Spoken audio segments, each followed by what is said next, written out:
Happy New Year, everybody. Welcome back to the channel. Hope you had a great holiday, a great Christmas, a great New Year.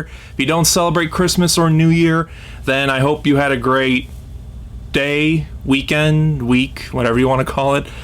Welcome back to my channel, guys. I know it's been a while, again, since I've been making videos, but that's because 2020 year has been a really weird and interesting year for me. I'm not going to get into details, but this year has had a lot of highs and a lot of lows for me, and I said at the beginning of this year that I was going to cut back on doing regular movie reviews because 2022 I really burned myself out from doing so many movie reviews all at once, so I wanted to scale it back a little bit more.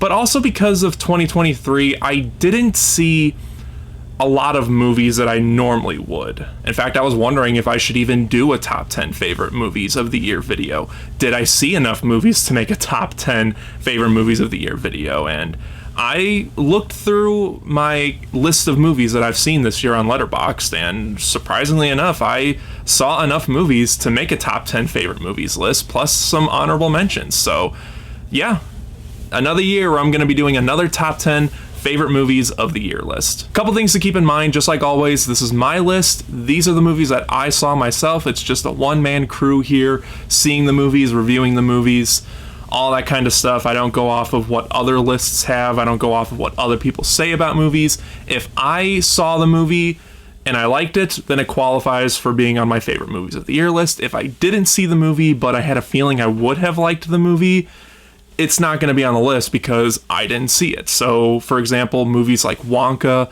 and Poor Things, they're not going to be on this list because I didn't get a chance to see them yet. And that's one of the reasons why I call this list my favorite movies of the year and not the best movies of the year, like what other lists say, because there are movies that have been hailed as the best movies that have come out in 2023 that I didn't get a chance to see, so it wouldn't feel right putting them on my list. You guys get it. I think I mention stuff like this every year, so you guys get the gist of it. This is my list, the movies that I saw this year, but out of the movies that I did see, I was able to make a top 10 list, plus some honorable mentions, and those honorable mentions include Super Mario Brothers, Napoleon, Blue Beetle, Hunger Games: The Ballad of Songbirds and Snakes, and Cocaine Bear. All those movies I enjoyed. In fact, they all had the potential to be on this list, but you guys know how these lists go. There were 10 more movies that I saw that I just could not put off of the list or put in the honorable mentions, starting with number 10. It kind of feels weird putting this movie on the list, and I'll explain why as I go along, but my number 10 is actually Taylor Swift: The Eras Tour. Now, this movie does count. It does count. It's a new release, a concert movie that was put in theaters, so it does count as a new release movie of the year, but it was a concert film that I just had so much fun watching. And it's not just because I'm with someone that absolutely loves Taylor Swift. I've always enjoyed Taylor Swift's music. I've always thought of her as a really interesting person, and seeing this concert was just a spectacle. And a spectacle feels weird saying for like a concert film, but it's true. She puts on one hell of a show with the Eras Tour. It's not just you go to a Taylor Swift concert, you sit in a chair and you just listen to the music. She puts on a whole entire show. She transitions from songs and outfits and different eras of her albums so perfectly. It feels like everything just flows just so perfectly from one set or one costume or one song to the next. And on top of the music being really good and really catchy, it was all just entertaining to watch. And I watched the extended version of the concert, so it was like almost 3 hours long, and it didn't feel like 3 hours long. It went by super quickly. And by the time it was over, sure, I felt like, exhausted from watching this entire concert, but I also felt like I could have watched a little bit more. So that just speaks on how great this was. Like I said, it feels weird putting this on my list because it's a concert that was made into a movie. But like I said, it's a new release movie. It's a concert movie that came out in theaters, so it counts, and I really, really loved it. So it's on my list. Next at number 9, we have Saw X. Now, I did review this movie, so if you want to know more of my thoughts and opinions on this movie, then go check out my review right up here. But Saw X really, really surprised me. I was never a gigantic fan of the Saw franchise. There's entries in it that I do really like, but Saw X I did not have any high expectations for. I was just hoping it would just be another entertaining sequel. I did not expect it to be a great sequel. This one might even be better than the original, and the original has always been my favorite. So it's a close call. I'm going to have to rewatch the movie again to figure out which Saw movie is my favorite. But right now, it's still the original. But Saw X... Saw X, you could take the number one spot. I really loved the story of this. I really loved the performances. The traps were gory and gruesome as ever, but you really like and care about the characters, even though the characters are kind of terrible people. They make John Kramer kind of the good guy in this movie, which could work. Case in point, this movie. You could make a villain work in a new entry. And this one did it really well, and it sets up Saw 11 pretty well. I'm excited to see where they go with this. Also, side point I wanted to mention, I did go to the Saw X haunted house at Six Flags, and that was really great. If that is still there next year for Fright Fest at Six Flags, definitely recommend going to that. It was a really good treat. At number 8, I have Guardians of the Galaxy Volume 3. I don't remember if I reviewed this movie or not, but I know I saw it in theaters, and it was such a great ride. I've loved all 3 Guardians of the Galaxy movies. It's the best Marvel movie that's come out this year, in my opinion, and it was such an emotional goodbye, saying goodbye to these Guardians of the Galaxy characters that we've been following for almost 10 years now. The first Guardians of the Galaxy movie came out in 2014. This year is 10 years since that movie came out. That's just crazy. But I've loved all 3 of these movies. The third one, I like as much as 2. I still say the first one is the best one. But 3 has the more emotional story. It's got some shocking parts in it that I'm surprised Marvel was okay with showing, because we know how Disney and Marvel can go. But I'm glad this movie took the route that it did. I was very satisfied with the movie. There were a couple parts here and there that felt like we didn't need to see that explained or see that part, but I get it. As much as James Gunn likes to make the Guardians of the Galaxy movies more their own contained story, they're in a big universe of superhero movies, so you do have to acknowledge certain things here and there. I get that, but where this movie shines the most is when it's basically its own standalone story, continuing off of the first 2 movies, which is 90% of the movie. So 90% of the movie is just fantastic. I loved it. If we never see Guardians of the Galaxy again, I would be honestly okay with it. We have a really great trilogy for Guardians of the Galaxy. I know they set up a new Guardians of the Galaxy team at the mid-credits scene of this movie. I'd be curious to see that, but if for some reason that never happens, we have a solid trilogy right here for Guardians of the Galaxy. Next at number 7, we have Barbie. I was actually surprised on how much I really enjoyed this movie, and not because of the Barbenheimer memes. Sure, those were very entertaining, but once the movies came out, I felt like they overstayed their welcome a little too much. Just my opinion, but I didn't like this movie because of the Barbenheimer memes. Although I'm really glad that because of the Barbenheimer memes, both Barbie and Oppenheimer did really well at the box office. I mean, I had no doubt Oppenheimer wasn't going to do bad at the box office. But Barbie, I am a little surprised that it did as well as it did. And like I said, it's probably because of those memes, but I think it's also a large portion because it's a really great movie. It had really great performances. The look of the movie looked really great. I loved Margot Robbie in the movie, and I also really loved Ryan Gosling as Ken. Those two had great chemistry together. They had great back and forths together. The movie has a great message, a great soundtrack. It just overall worked for me. This movie did for me what it did for Barbie, what the Lego movie did for Legos. This movie feels like this new generation or this new decade, whatever you want to call it, Lego movie. Because Lego movie, no one was expecting that to be big. It was based off a Lego, and then it blew up and became a popular movie. Same thing happened with Barbie. So I'm glad it did really well. I was really surprised on how much I enjoyed it. And yeah, if you haven't seen it, go check out Barbie. It's definitely worth it. Next at number 6, funny enough, is Scream 6. That was completely unintentional, I swear. I noticed it when I was sitting down looking over my list again. I was like, oh, Scream 6 is in the 6th spot. It's kind of funny. But setting that aside, I had a ton of fun with Scream 6. I really like where this story is going with these characters. I'll quickly mention my thoughts on what's been going on with Scream 7. It kind of sucks after hearing that Scream 7 was going to tie up this new story as a trilogy. It sucks we're probably not going to be able to see that. Hopefully, some turn of events will happen and we'll get to see this concluded story with Melissa Barrera and Jenna Ortega coming back. We'll see, but I'm really scared of what's going to happen with Scream 7. But anyway, Scream 6. I really, really liked this entry. I know a lot of people have been kind of iffy about these new Scream movies ever since Wes Craven passed away, but I think that they've been doing a really great job. They're setting up these characters really nicely. They're making Ghostface really intimidating and threatening. The stories have been really great. I've loved seeing Scream kind of parody legacy sequels and franchises, because that does seem like the next step of what Scream does, which is parodying different types of horror movie. And it fits. It makes sense.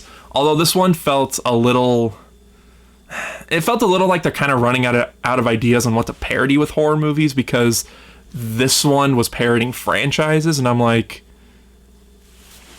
that feels like it's stretching a little bit, but that's just my opinion. I still really enjoyed the movie, and like I said, I hope we get to see in some capacity the conclusion of this story.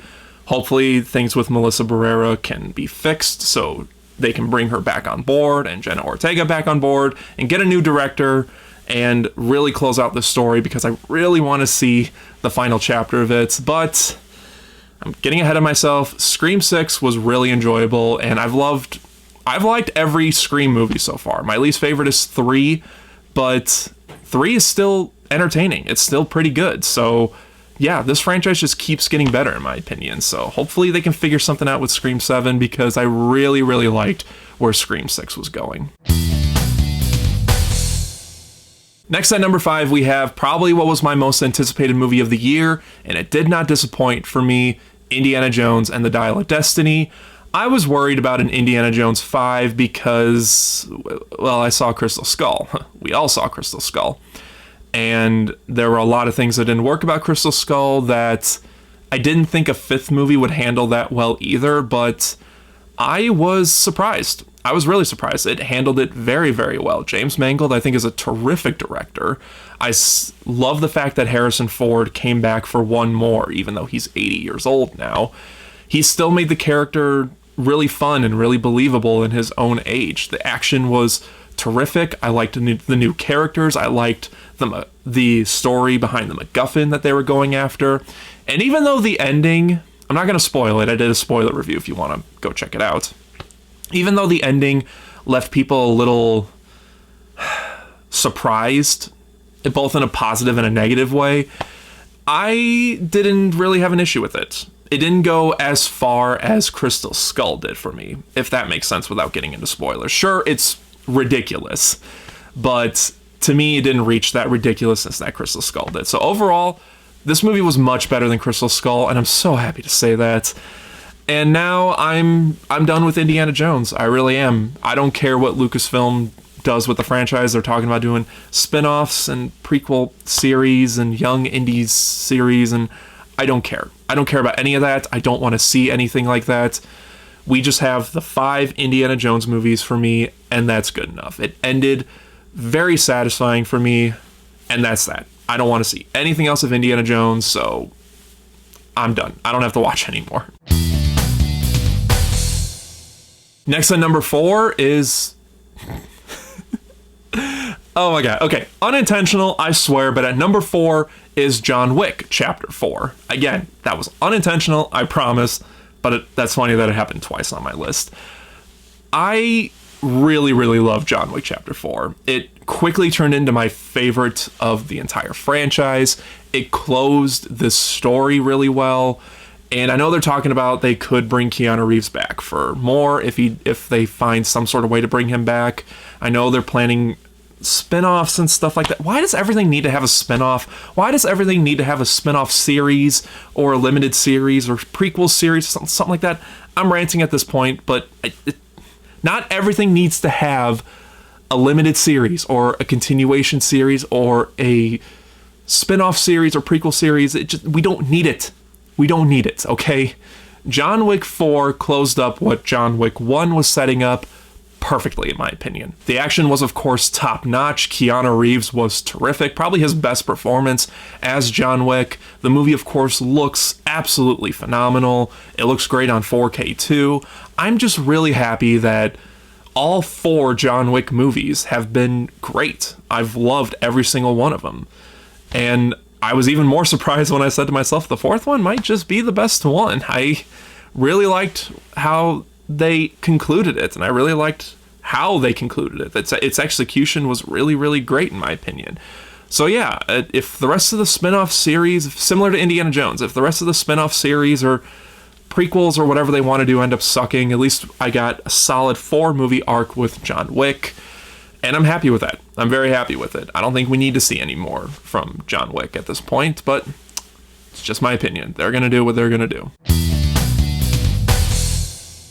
At number 3, we have my second most anticipated movie of this year, and that is Mission Impossible: Dead Reckoning Part 1.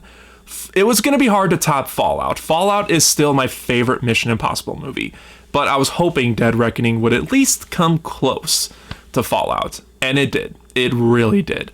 I absolutely loved Mission Impossible: Dead Reckoning Part 1. Again, I did a review of this, so if you want to know more about my thoughts, go check it out right there. But I just love the fact that these movies have just all been great ever since 2011. I mean, I've liked all the Mission Impossible movies, but I can't say that Mission Impossible 1, 2, and 3 are great movies. They're really good and entertaining, especially 1 and 3. But they didn't get great until Ghost Protocol came out. And they've been keeping that momentum going ever since then. And it's just been so much fun to see. In fact, I would go far as to say that Mission Impossible 4, 5, and 6, and now 7, and 8, which is going to come out hopefully really soon, are like top tier filmmaking action movies. They do everything so well. Like, if you want to see a great modern day action movie that doesn't rely on lazy effects and lazy writing, like, well, case in point, kind of like what the MCU is doing nowadays, then watch the later Mission Impossible movies, and Dead Reckoning continues that. Every single piece of action set piece in this movie just is stuck in my brain, and I just loved watching it. They filmed everything practically. The whole train finale was done practically, and you can feel it. You could see it, feel it, and experience it. And I'm so glad I saw this in IMAX before Oppenheimer took it out of IMAX, because it was such an experience seeing it in IMAX. I haven't watched it on 4K yet, but I'm sure the 4K looks phenomenal. And I'm really excited to see Dead Reckoning Part 2. Hopefully, we get to see it really soon. I know it's supposed to come out this year, but then the strike kind of delayed it. But hopefully they get back on track with it real soon, because I really want to see the conclusion of this story. At number 2 is Oppenheimer. Oppenheimer was a really great theatrical experience. I saw this one in IMAX as well, and it delivered on everything that Christopher Nolan and everyone was kind of promoting it to be. True, I didn't get a chance to see it in 70mm IMAX, which I heard was even better than just regular IMAX, but for what I was able to see, IMAX definitely delivered on that. I liked also that Oppenheimer didn't talk down to you if you don't fully understand the topics that they're talking about. It's a very technical movie, a very dialogue-driven movie, and like, I'm not super smart when it comes to stuff like that, but I was able to follow everything perfectly well. They don't talk down to you, but they don't act like they're pretentious with what they're talking about, if that makes sense. But on top of that, top tier Christopher Nolan stuff, fantastic performances, especially from Cillian Murphy and Robert Downey Jr. The movie looks terrific, especially on 4K. There's some amazing actors in this movie that are really only there for just like a few shots here and there. Like the fact that Josh Peck is in this movie and he maybe gets like a couple sentences of dialogue. That's pretty funny. That's pretty funny that they hired, it's just, I don't know how best to put it. It's just funny to see Josh Peck in a Christopher Nolan movie, but he's only in there for just like a couple scenes. Same thing with Jack Quaid. Like, there's actors that are like that in this movie, and I thought it was pretty entertaining. But it worked. It wasn't like distracting or anything. It wasn't like I was pointing at the screen and saying, oh look, there's that guy, or oh look, there's that guy. But similar to Barbie, I didn't love Oppenheimer because of the Barbenheimer memes. I loved it because it's a terrific movie. It's great filmmaking. We had a lot of movies that came out this year that are just great filmmaking wise. And I'm really glad that this movie did well. And I'm even glad I saw it a second time on 4K, because I was able to understand a lot more and enjoy it a lot more after watching it at home in 4K. So yeah, if for some reason you still haven't seen Oppenheimer, like, what are you doing? Just watch it already. It's long for sure and very dialogue driven, but it's a very rewarding experience. Oppenheimer was going to be my number one, and it was my number one pick for a while until I saw Godzilla Minus One.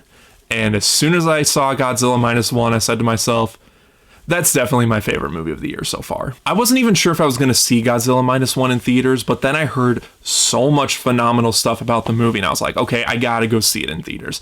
I gotta check it out in theaters to see what everyone's talking about. And everything that they've been saying about the movie before I saw it delivered 100%. The cast is great. They gave us characters that you like. They give us characters that you understand what they're going through. You like the story that these characters are going through. It's investing and you care about it. On top of that, Godzilla is threatening. This was the first time, I think, ever in a Godzilla movie I was terrified of Godzilla, like actually terrified. That shot of Godzilla in the ocean following that boat, that shot is terrifying. And when I saw it on the big screen, I got chills down my spine. They did a terrific job with Godzilla in this movie, but I like the fact that this movie didn't just focus on the big monster stuff and have it just be mindless action. They gave you characters and a story that you actually like. In fact, I'm going to say this. I absolutely hated Godzilla King of the Monsters. I hated this movie. The more I've thought about it, like when I first saw it, I was like, yeah, that wasn't really that good. But as more time has passed on, the more I've just said to myself, yeah, I really hate this movie. It's just dumb, mindless action with no substance, and you can't even make out what the action is. And ever since I have said that, I've always heard the same thing. Well, it's Godzilla fighting monsters. What do you want from a Godzilla movie? This is what I want in a Godzilla movie. This is how you do a Godzilla movie properly. And now I have a full-on argument for that, because this movie blew anything that this piece of garbage tried to do. Like, I mean, I like the 2014 Godzilla movie, and I liked Godzilla vs. Kong, but King of the Monsters, and I'm sorry, that new Godzilla vs. Kong movie looks really, really stupid. Those look like nothing compared to what Godzilla Minus One does. It's my favorite movie of the year, and if you're a Godzilla fan and you haven't seen this movie yet, please go see it before it's not in theaters anymore. Sure, it's Japanese language with English dub, but that wasn't distracting at all. There was so much in this movie that deserves to be seen on the big screen. It's a big spectacle monster movie that did everything that it needed to do properly and did it so well. I can't wait to see this movie again when it comes out on Blu-ray, and I hope it comes out on Blu-ray really soon, because man, everything that they were saying about this movie delivered on all expectations. I absolutely loved it. Well, guys, that is my list. That is my top 10 favorite movies that I saw last year in 2023. Like I said, there were some movies that probably would have been on my list, but I didn't get a chance to see it. Oh well, you know, there's nothing I could do about it. Like I said, 2023 was a weird year for me, but I'm happy with this list. I'm happy with this list and the movies that I did see. It was a really good year for movies, I think, and there's a lot of cool stuff coming out in 2024 that I'm really looking forward to seeing and hopefully reviewing. We'll see how movie reviews go this year. I do plan on kind of kicking myself in the butt and saying, stop putting off making videos. You've done this constantly already. Just do it. I know there's times where I just don't feel like doing it, and you know, life just kind of gets me down, but I'm tired of letting it get in the way of this, because I really still love doing this. I have more videos that I really want to do. I had videos that I wanted to do last year that I just didn't, and I ended up not doing. I had a Halloween video that I was planning for like a couple years, and I was finally gonna do it this year. Something got in the way. I actually filmed it, and something happened with the footage, and you know, it ended up getting scrapped. I had some Christmas videos I wanted to do, but I ended up getting sick around the time I wanted to at least film those videos so I could just get them up there throughout December, and those ended up getting scrapped.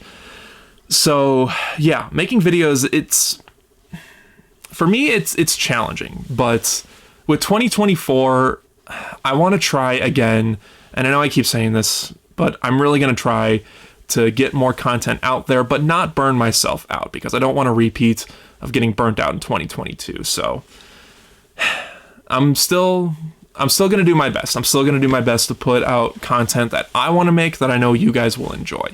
So thank you so much for watching. Thank you for sticking with me with my channel this year, with this weird year that's been going on. And yeah, let me know your thoughts and opinions on all these movies that I ranked, and let me know your top 10 favorite movies in the comment section as well. Guys, thank you again for watching. I hope 2024 is a great year for you guys. I hope you guys are safe this year, and happy and healthy, and all your dreams and magical pixie fairy dust rainbows, unicorns, and bullshit goes well. I don't know what that was, but you know. I hope you guys have a great year. I hope it goes well for me too. Thank you again for sticking with me for another year. Hopefully content for 2024 keeps going as well. If you enjoyed this video, so don't forget to like and share it. Subscribe right here if you haven't already. And until next time, guys, take care.